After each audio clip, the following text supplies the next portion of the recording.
وقال فرعون يا هامان ابن لي صرحا لعلي أبلغ الأسباب أسباب السماوات فأطلع إلى إله موسى وإني لأظنه كاذبا. طبعا بأسلوبك مناوريك زور استهتارانا زور قالتكردن بپیامی خوایی، چونکە لەو زمانەیە فرعونەکان ئەوەندە پێشکەوتوو بوون و کابرایەکی وەکو فرعونیش ئەقڵی بەوە ئەشکا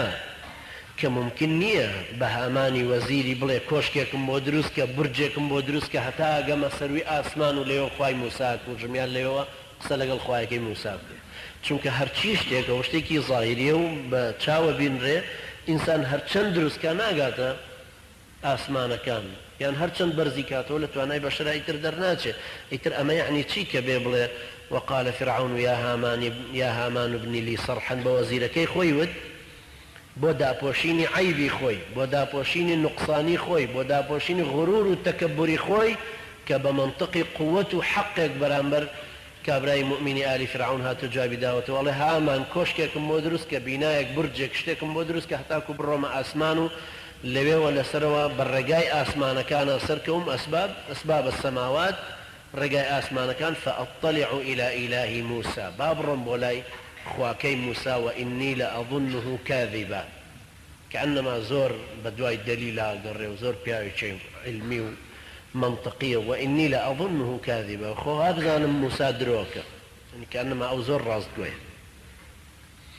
وما كيد فرعون إلا في تباب وكذلك زين لفرعون سوء عمله وصد عن السبيل. فرعون کردەوەکەی خۆی لە لای جوان کراوە لە لای شیرین کراوە هەر وەک وتمان حاشەی منافق صحفی منافق و ئیعلامی سکرتێر ئەمانەی حاشەی سوءن لە دەور و پشتی تاغوتەکان دائیمە قسەکانیان بۆ جوانەکەن هەر ئەمریکەوان دەریەکەن ئەڵێ نەخێر شتێکی وان منطقی هەر نەوتراوە فەلسەفەی وا هەر نەوتراوە. صحفيكي سريلانكايا هاتوب ولاي صدام هرك قصي شكري حكمتي صدامية. صدام عربي شويود عندما ينجحون 10 طلاب دو فاعل لفعلك هذا. بهر حال أما أسلوبي أوانيك لدور بشتي طاغوت كان عادة أو تزيني بو كان بوي جوانا كان إيشو كارا كان ينكهي وصد عن السبيل بلان فرعون رقاي هدايتي لجيرابو بمبني للمجهول هنا بيتي يعني خلط شتيكي زورهن أسبابي زورهن كبون بماي أويك الربازي هدايتك إلي بجيري. وما كيد فرعون إلا في تباب مكر كيد حيلو فيلو برنامو خط داناني فرعون هموي كوتسر خسارة فشل. وقال الذي آمن يا قوم اتبعوني أهدكم سبيل الرشاد. لما حاوري وزور أسلوبيكي جوان أبينين فرعون لسر خطي خويو لسر نغمي خوي الروا ولسر قسي خوي الروا لم لاشو داعي مسلمانك لسر رنكر نوي بيامي إسلامتي ومصر لسر قسي خويو هر يكيان باتجاه خوي الروا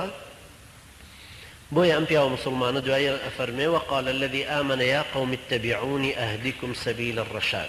بخلق كيوتو بقومك خلقنا قومنا ورنشوين إيما بكون شوين من بكون أتانجين من ريبازي بختوريو رزقاربون هرهمان تعبيرك فرعونش أيود ما أريكم إلا ما أرى وما أهديكم إلا سبيل الرشاد من حتمنة بمبرو سبيل الرشاد برو الربازي كي رزقاربون بلان أنبيا ومسلمانش بدليل وبينيك وديالي خلشي نورن شوين من كون بزان أتانجينينا آشتيو سلامتي أنه ئێمەش ئێستاوا بە قەومی خۆمان ئەڵێنەوە ئەڵێن خەڵکینە وەرن شوێن پەیامی ئەم ئیسلامی ئێمە بکەون واز لە ئەفکاری مارکسی و ئیلحاد و بەعسێتی و مادی و ئەفکاری منحەریفی غەربی و لیبرالی و دیموکراتێتێکی فاشل کە لە وەتای مستەڵەحی دیموکراتێت هاتوۆتە وڵاتانی ئێمەوە لە هیچ وڵاتێکی ئێمەیە تەنفیز نەکراوە حتا بەقەدەر وڵاتێکی بچووکی وەکو لۆکسمبۆرگی غەربی تەطبیق نەبووە. ئێمە بەو خەڵکاڵین وەرنەوە سەر لە نوێ ڕووبکەنەوە ئەم ئیسلامەی کە هەمووی پەیامی ڕەحمەت و خۆشەویستی و سۆز و بەزەیی و هاوکاری و دۆستایەتی یەکترکردنە و پاشان بەختەوەرکردنی ئەم کۆمەڵگەیەیە کە لەسەر ئەساسی ئەم شانی ئەم کۆمەڵگەیەوە بە ڕێسای ئەم ئیسلامە جوانە ئەو کاتە دەسەڵاتداری لەسەری دروستە بێ.